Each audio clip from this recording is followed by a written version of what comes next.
حسین اصل میں مرغ یزید ہے، اسلام زندہ ہوتا ہے ہر کربلا کے بعد۔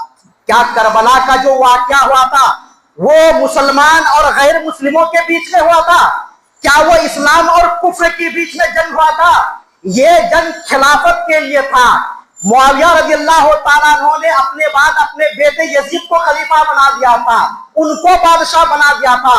حسین رضی اللہ تعالیٰ عنہ ان کی خلافت کو پسند نہیں کرتے تھے، بہت سارے صحابہ کرام پسند نہیں کر رہے تھے، بہت سارے تابعین پسند نہیں کر رہے تھے، اسی لیے جنگ ہوئی تھی۔ تو یہ خلافت کا جنگ تھا، یہ اسلام کی بات کہاں سے آ گئی؟ دوسری بات، حسین رضی اللہ تعالیٰ عنہ تو اس جنگ کے اندر شہید ہو گئے مظلومانہ طریقے سے، اور نہ یہ کہ صرف حسین رضی اللہ تعالیٰ عنہ بلکہ ان کی طرف سے جتنے بھی لوگ گئے تھے شہید ہو گئے، اور کچھ لوگ قیدی بنائے گئے۔ تو یہاں تو ان کو شکست ہوئی، پھر زندہ کہاں سے ہو گیا میرے بھائیوں؟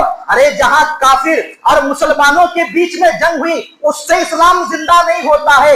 ارے اسلام اگر زندہ ہوتا ہے بدر کے بعد ہوتا ہے، احد کے بعد ہوتا ہے، خندق کے بعد ہوتا ہے، حنین کے بعد ہوتا ہے، جہاں مسلمان اور کافروں کے بیچ میں لڑائی ہوئی تھی، جہاں اسلام اور کفر کے بیچ میں جنگ ہوئی تھی۔ ان بدماشوں نے، ان جاہلوں نے، ان ظالموں نے اسلام کی تاریخ کو ختم کر دیا۔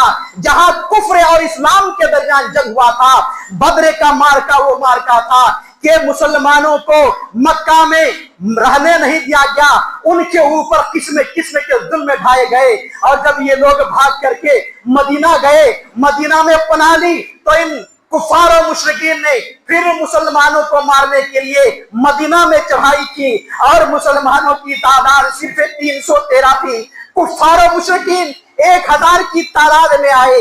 یہ مسلمان کمزور تھے، بے بس اور لاچار تھے، غریب تھے، کسی کے ہاتھ میں تیر تھا، کسی کے ہاتھ میں تلوار تھی، کسی کے ہاتھ میں لاٹھی تھی، اور کسی کے ہاتھ میں کچھ بھی نہیں تھا۔ نبی کریم صلی اللہ علیہ وسلم نے دیکھا، نظارہ دیکھا، ارے یہ کیسے ہو سکتا ہے؟ یہ کمزور نہتے مسلمان 1000 یہ ہر قسم کے ہتھیار سے لیس کفار و مشرکین سے کیسے جیت سکتے ہیں؟ اللہ کے نبی کریم صلی اللہ علیہ وسلم مسلمانوں کو ہدایات دے رہے ہیں، اور اللہ رب العالمین کے دربار میں ہاتھ اٹھا دے رہے ہیں، کہہ رہے ہیں اے اللہ، اگر آج مسلمانوں کی شکست ہوئی، اگر آج مسلمان ہار گئے، اگر آج مسلمان شہید ہو گئے، تو قیامت تک تیرا نام لینے والا اس دنیا میں باقی نہیں رہے گا۔ یہ اسلام اور کفر کے درمیان جنگ تھا، یہ بدر کے بعد اسلام زندہ ہوتا ہے۔ آج ظالموں نے اسلام کے چہرے کو مسخ کر دیا۔ ارے اللہ کے رسول صلی اللہ علیہ وسلم نے ماہ محرم کی فضیلت یہ بیان فرمائی کہ یہ اللہ کا مہینہ ہے محرم۔